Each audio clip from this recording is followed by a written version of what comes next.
अगर आपसे मैं कहूं कि आरसीबी बिकेगी या नहीं, तो आपका जवाब क्या होगा?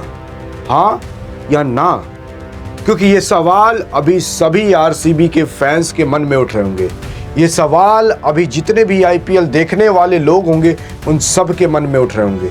ये सवाल उठने लाजमी भी हैं, क्योंकि आपको पता है कि जब से आरसीबी ट्रॉफी जीती है तब से कितने कांड हो चुके हैं। ऐसे ऐसे कांड हो चुके हैं जो कि भाई अगर देश के अंदर कोई दंगा फैलता है तब उतना बड़ा कांड नहीं होता जितना बड़ा कांड आपके आरसीबी के जीत पर हो गया। इस बात से आप भी वाकिफ होंगे।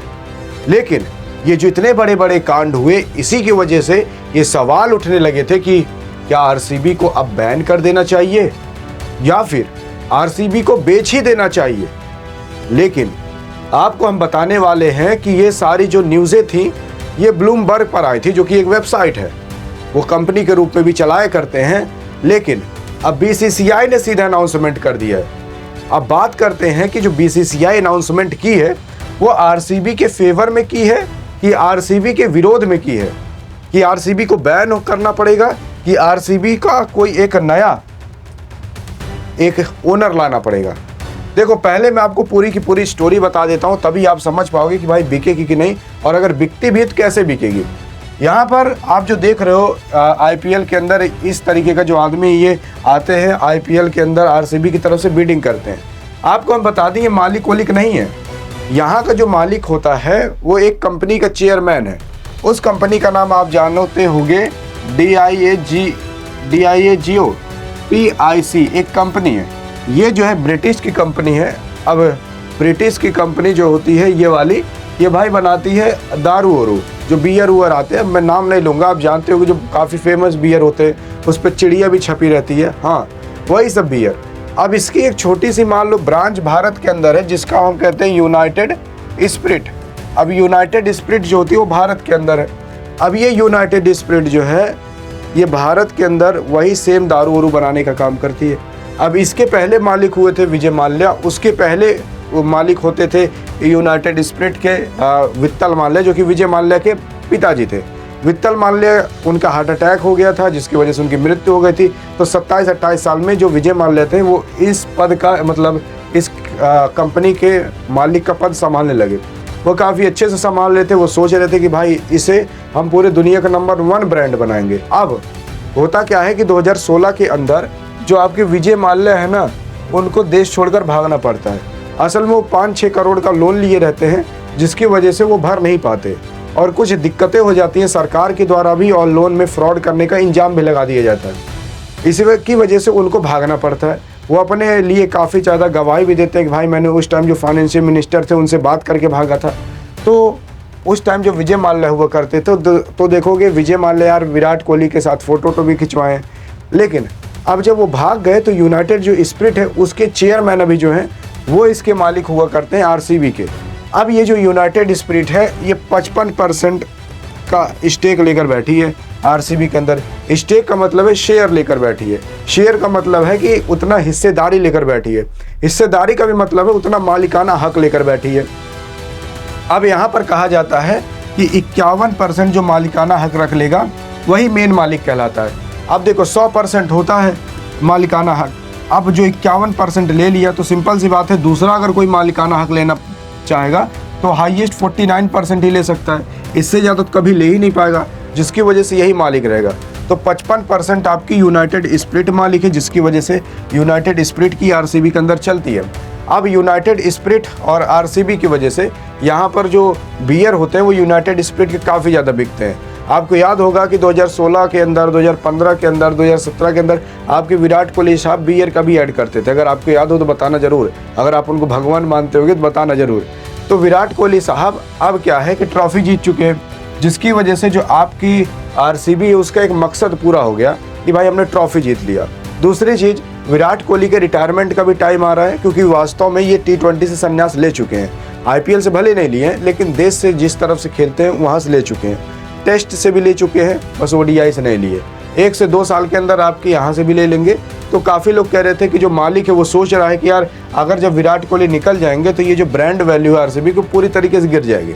इस चीज़ से आप भी वाकिफ़ मतलब ताल्लुकात रखते होगे कि यार अगर CSK से धोनी को निकाल दो और आरसीबी से विराट को निकाल दो तो पूरी की पूरी आपकी टीम सत्यानाश हो जाएगी। मैं खुद सीएसके को धोनी के लिए देखता हूं, मैं आरसीबी को विराट के लिए देखता हूं। मैं खुद बता रहा हूं वास्तविकता में, आप भी अगर देखते हो तो बताना जरूर। और कौन फेवरेट है, धोनी या विराट, वो देखते हैं कौन ज़्यादा तहलका मचा पाता है। अब यहाँ पर आपकी 55% की मालिक यूनाइटेड स्पिरिट थी। अब यही कहा जा रहा है कि यूनाइटेड स्पिरिट अपना मालिकाना हक बेचने वाली है। 2-3 कारण की वजह से। एक तो जो ये दंगा फसाद हो गया तो अपना नाम नहीं खराब करना चाहती, दूसरा जो चैंपियन बन गई उसकी वजह से, और तीसरा विराट कोहली क्या पता संन्यास ले ले। अब यहाँ पर 55% की जो मालिक है वो कह रही है कि हम ये मालिकाना हक बेच देंगे। बेचेंगे कितने में? लगभग 17,000 करोड़ के अंदर। अब पूरी की पूरी आरसीबी की जो ब्रांड वैल्यू है लगभग 30,000 करोड़ की है। अब ये 55% जो है वो 17,000 करोड़ केवल आता है। अगर 100% ले लोगे तो ये 30,000 करोड़ आता है। यानी कि अगर पूरी आरसीबी को बेचे तो हम 30,000 करोड़ में खरीद सकते हैं, लेकिन अगर ये 55% खरीदे तो हम 17,000 करोड़ में खरीद सकते हैं। भाई 100% लेने का मतलब ही क्या, जब 55% लेकर आप पूरा मालिकाना हक दिखा सकते हो। तो यही सारी बातें आईपीएल के अंदर उठ रही थी। लेकिन अब काफ़ी सारे लोग कहे कि आरसीबी यही 55% इसका बिकने वाला है, जिसकी वजह से एक नया ओनर मिल जाएगा। अब आपको हम बता दें साफ और स्पष्ट भाषा में, अगर सब कुछ समझ गए होंगे कि आरसीबी बिकेगी कि नहीं। देखो ये जितने भी न्यूज़ें आई थी ये सारी की सारी न्यूज़ें फ्रॉड थी। हाँ, लेकिन ये जो मैंने इन्फॉर्मेशन आपको दे दी इसी बहाने, ये सारी सत्य हैं। लेकिन बेचने की बात करें तो आपकी जो यूनाइटेड स्पिरिट है उसने खुद यार बता दिया कि ऐसा कोई भी नहीं है, जितने भी न्यूज़ें हैं सब फ्रॉड निकली है। हम कोई भी आरसीबी को बेचने उचने वाले नहीं है। भाई हमारा नाम इतना बड़ा बन रहा है आरसीबी को, जैसे हम क्यों बेचेंगे? हमारा दिमाग थोड़ी ना ख़राब है। आरसीबी चैंपियन बनी, क्या पता अगले साल भी बने तो हमारा और नाम होगा। तो कोई भी इस तरीके से जल्दी इतना डिसीजन नहीं लेता कि हम चले एक टीम को ही अपनी पूरा मालिकाना हक हटा दें। ऐसा जल्दी नहीं होता है। अब इसी वजह से कहा जा रहा है कि भाई क्या आपकी आरसीबी अब क्या बैन होगी? क्योंकि अभी तक तो कहा जा रहा था कि ये बिकने वाली है। क्या बैन होगी? तो बैन भी मैं बता दूं, अब ये आपकी बीसीसीआई ने बता दिया है कि आपकी जो आरसीबी है वो बैन भी नहीं होगी। क्योंकि यहाँ पर जो हुआ था कर्नाटका के बेंगलोर के चिन्नास्वामी स्टेडियम में जो भगदड़ मची थी, उसकी वजह से 11 लोग की जान गई थी, कई सैकड़ों लोग घायल हुए थे। उसमें जब बताया गया पूरी रिसर्च करने के बाद तो ये पता चला कि जो आपकी आरसीबी है ना, उनके प्लेयर्स की कोई गलती नहीं थी और उनके टीम की भी कोई गलती नहीं थी और टीम के मैनेजमेंट की भी कोई गलती नहीं थी। ये पूरी की पूरी गलती थी वहाँ की सरकार की, ये पूरी की पूरी गलती थी वहाँ पर जो पुलिस कर्मचारी हैं उनकी, ये पूरी की पूरी गलती थी वहाँ पर जो व्यवस्था कर्मी होंगे, जो व्यवस्था करने के लिए वहाँ पर तैनात होंगे, उनकी गलती थी।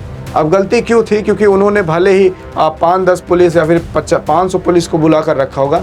तो आप बताओ अगर 500 पुलिस भी आप लगा देते हो, 1000 पुलिस भी लगा देते हो, तो क्या वो 3 लाख लोग को कंट्रोल कर पाएंगे? वहाँ पर कम से कम आपको 5-10 हज़ार तो पुलिस वाले लगाने चाहिए थे, कहीं से भी व्यवस्था करके। आर्मी वालों को डिप्लॉय करते, किसी को भी करते, बैरिकेड लगवाते, तगड़े तगड़े दीवार खड़ी करवाते, जो भी करना रहता वो करते आप।